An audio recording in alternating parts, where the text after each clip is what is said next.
friend, and welcome back. Today is going to be fun because we are going to be having a little bit of a Betta fish story time. A couple days ago I posted in the Facebook group, I posted here in the community tab, and I also posted on Instagram in my stories. And every single post was asking for you to send in your best Betta fish stories. Whether they're sad, whether they're cute, whether they're stories of your Betta fish gotcha day. I am including every story that I got, and today we're going to be going through all of them. And there are quite a few. Some are shorter than others, some are longer, but I think they're going to be really good. Some I really haven't even read through because I thought it would be fun to get just some raw reactions together. So I am technically hearing a lot of these for the first time with you, so I thought that would be more fun. Before we get into it, I usually save this for the end, but I know that some people don't stick around towards the end. Make sure you go to the description because I have a lot of links. I have links for a free guide that I have available. I also have a link to my free private Facebook group, the Betta Fish Forum. If you're not a part of it, you should be a part of it because sometimes I'm gonna do videos like this and I will make posts, and I want you to be a part of it if you are not a part of this video. I also have links to all my other socials like my Instagram page and my Pinterest page. So if you haven't checked any of those out, I also suggest you check those out as well, especially my Instagram page. I have a lot of fun posting on there. I post every other day, fun reels, little tips and tricks. It's more short form content, but it's still really fun and vibrant and full of bettas. I know you're excited to get to the story, so let's go ahead and dive in. I'm not going to go in any specific order, and I realize that I am going to have to use my phone to film, so I have everything here on my computer. Hopefully that's okay. First story. My Betta, Gilberto, knows how to eat from a spoon. I tap on the tank with the little red spoon when you purchase Zoom Ed Flakes. Fill it with frozen food, then he swims over to the feeding hole and almost jumps out of the water to eat. He also identifies the Fluval bug bites can as another source of food and does his little happy dance before. That is adorable. I did not know that you could feed a Betta with a spoon, but that is way too cute. Oh my goodness, I love that. Let me know right now in the comments if you've ever trained your Betta to eat any other way, maybe from tweezers, from a spoon. I would love to know if there's any unusual thing you've trained your Betta to do because that is way too cute. Okay, next story. I was just minding my business and decided to look over at my tank. Zuko was not anywhere to be found. I looked and started panicking. I thought he jumped out, and I was about to plan the funeral when he popped his head out from under a piece of driftwood. Turns out he really is the exact opposite of being claustrophobic. If there's one thing I've learned from being a Betta keeper for nearly my whole life, it's that Bettas love to give us heart attacks. I don't know why. They like to sleep in funky positions. They like to pretend that they're dead. They like to jump into hang on back filters. They like to get into little crevices and make us think they're dead. I don't know. I guess they enjoy giving us little heart attacks? I don't know, but this is kind of a common theme I'm seeing a lot. Bettas like to scare us. That is so cute. Mark had jumped out of the tank one morning when I was getting ready to feed him, and he landed directly in the middle of the open container of aquarium salt. Scared the bejeebies out of me. He was fine. He jumped right into a canister of salt. Oh my word. He seasoned himself. I'm glad he's okay because Bettas are freshwater fish, and salt directly on them like that can actually burn them. So the fact that he was okay, that's pretty awesome. I'm glad that he's alright because I would be totally worried about him. This next one comes from Jessie. So not the best story, but last weekend I asked my girlfriend why she doesn't seem to be as attached to my newest boy as she was with my boy who passed recently. She said it was probably because she hadn't fed him as much and hadn't had time to get to know him. So I asked her to feed him from me, knowing he's been a bit jumpy recently. She went to drop in his food and he jumped right up and bit her finger. Luckily, she didn't panic too much, but I think it's safe to say she won't get as close to my new feisty boy. I'm pretty sure she won't either, but it sounds like he's a jumper. It could be really, really fun to train him to jump like that. Maybe you could use tweezers or something and hold up food. See how high you can get him to jump. That would be fun. And if somebody hosts the Betta Olympics this year, as I seem to see that going around on Instagram maybe once a year, maybe you could enter him in there. Alright, next story. These next ones come from Instagram.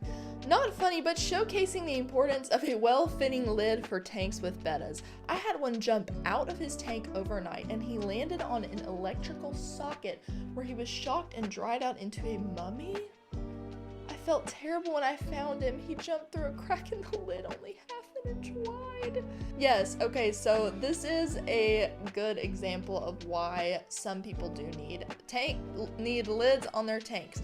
I do not keep tanks with lids. I keep lidless tanks, and I have never had a jumper. So just know that some bettas are going to be jumpy and others are not. It just depends. If you want to keep a tank and not have a lid, I highly suggest that you don't fill the tank all the way to the top, because that's going to make it much easier for a betta to jump out. If you notice that he's jumpier than a lot of other bettas, you may need to put a lid on your tank. I recently got my first betta, so I don't really have many stories, but basically I paid 6 to 7 times the price of an average betta for him, as he was a rare line. Well, it turns out he is a very rare line and is absolutely gorgeous, but he is also only 1.5 inches long as an adult. I still love him and don't regret purchasing him. In fact, he is relatively even more space, as he gets his own 11.8 gallon cube to enjoy. Correction, he is slightly less than 1.5 inches long. That is adorable. I absolutely love that. Oh my goodness. How cute! Now, paying 6 to 7 times, that's quite a lot. I'm gonna be honest. I probably wouldn't do that unless I really, really loved him, but it sounds like you got the good end of the deal. Even though you did pay a lot, if you really, really love him, that kind of thing is priceless in my opinion. And I asked for a picture, and we got a picture. Here he is. There he is. Oh, he's so cute. Oh my goodness. Once I came home from work and freaked out because I couldn't find my betta. I searched the entire tank for him, and then eventually concluded that he must have suddenly died and was eaten by the shrimp in my tank while I was gone, because that was the only explanation I had for why he was missing. A few hours later, I found him casually chilling in the back portion of the tank in a small open spot between my filter and the pump. This was a closed lid tank, so my evil child had somehow jumped above the water line into the back between the less than 1 inch space between the top of the tank and the lid.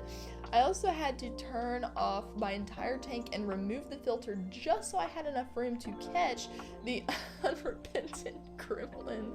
Novice, my betta, passed away less eventfully a few months ago, and I love telling people this story when those types of idiots tell me that owning a fish is boring. It's true, owning a betta fish is not boring. It is so much fun and sometimes very eventful. It depends on the betta, but oh my word, that is so cute. Unrepentant gremlin. Story of my life. So I'm homeschooled, right? I was chilling in my room educating myself as one does on a Monday when I get bored and decide, hey, I should rescape my betta tank. I get up and I get all my tools and begin to take things out and move things around. I have a little tunnel thing made of, I don't know, resin? Something I bought off of Amazon. Anyways, I picked it up and pulled it to me when it bangs against the wall of my tank, cracking the whole thing from top to bottom. Water immediately starts pouring onto my carpet. I'm rushing to siphon some water into a 2.5 gallon so he can be safe while I find a new tank. I went and got my mom and explained the story to her. We live 30 minutes from the nearest pet store and I can't drive myself yet. So I had to beg her to take me so I could buy him a new tank.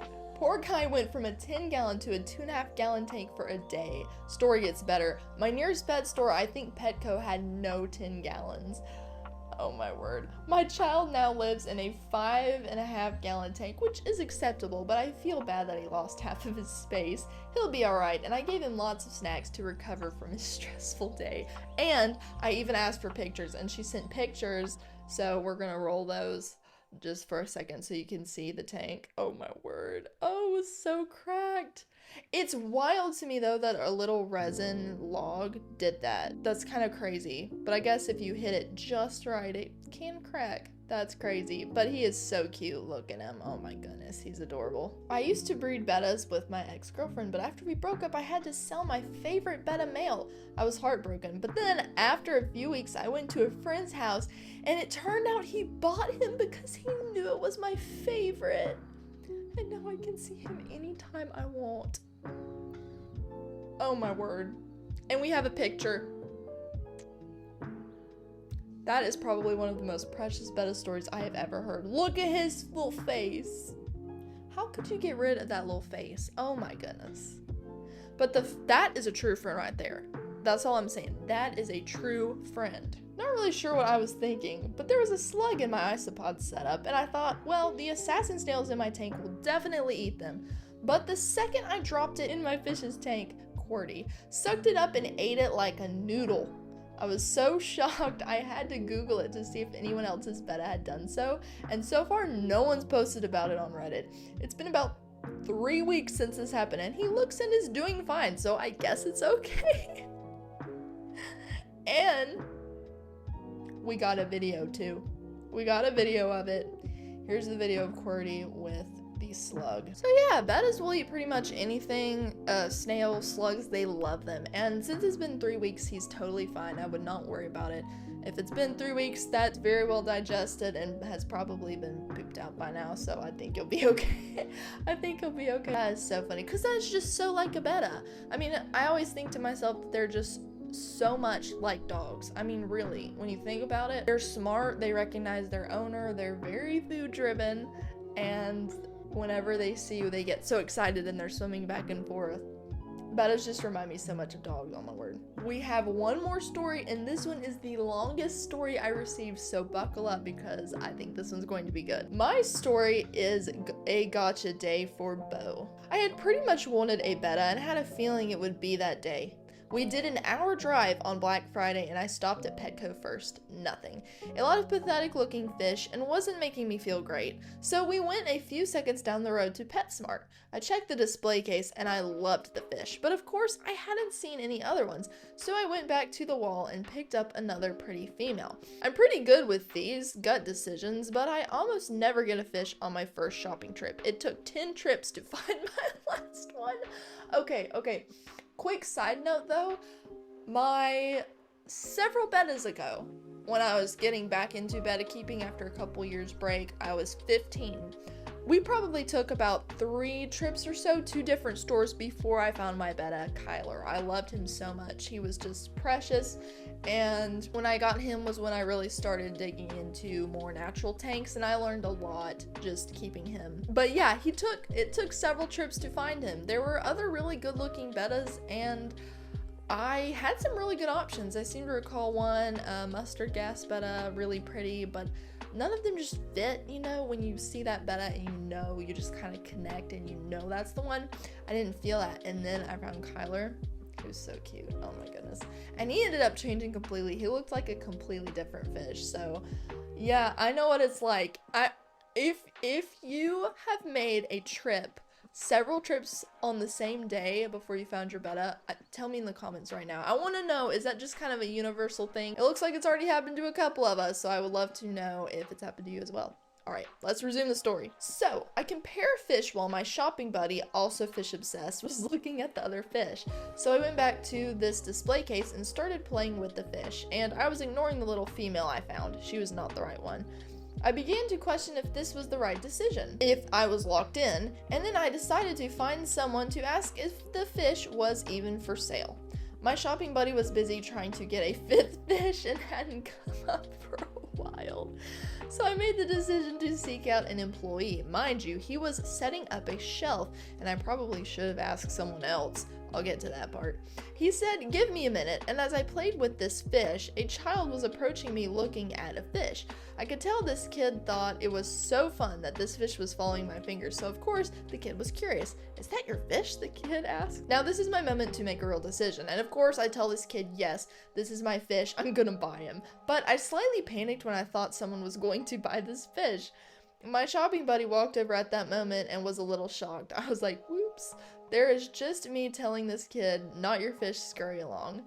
I laugh at this all the time. I think the kid just wanted the fish to follow their finger like I was doing, but of course that's fine. But no, I'm taking this fish. I learned the fish was for sale just before that, and I was waiting for the employee to come back. He asked, "So you want this fish?" I of course said yes, but I was feeling pretty indecisive, and when I tell you the super friendly perky fish went through it, yikes. I brought home a different fish. My shopping buddy, aka my cousin, got a fish too, and we waited for the guy to come back. He wasn't in the fish department, just trying to get stuff done, so he picked up a display tank, water and all, and carried it to the counter. Grabbed a bag, then the net and fish. Then it got scary. My fish was stuck to the net and the guy just slapped the net to get him out. It had to have been like 6 hard taps. Our silence was real, and I was handed a bag with a fish that looked pathetic and breathing heavy. My cousin reassured me he would be fine, but as I stood with this bag, I was like, oh no, I'm gonna have a fish die on the way home. But nope. He was pretty resilient. He had claimed fins for a while, but within a week, he was swimming through my fingers like the most trusting fish ever. He was in a Christmas display tank, so his name is Bo. Fun spelling, but also like the bow. Pictures are of him settling in the poor little guy. Okay, so we have a picture of him in that tank when she got him. Oh, look at him. He's so cute. I love Galaxy Koi. I mean, I love all bettas, but these little plakat Galaxy Koi bettas just have a place in my heart. I've had 3 of them now. I don't know. There's something really special about them. I feel like sometimes they're even a little bit more intelligent than other bettas. I don't know. I just feel that way. Look at him. Look at Bo. And I asked her, I said, well, how's he doing now? Because she's had him for several months. And she sent me this video. Look at how stinking cute he is and how active. Look at how active he is now. Oh my goodness.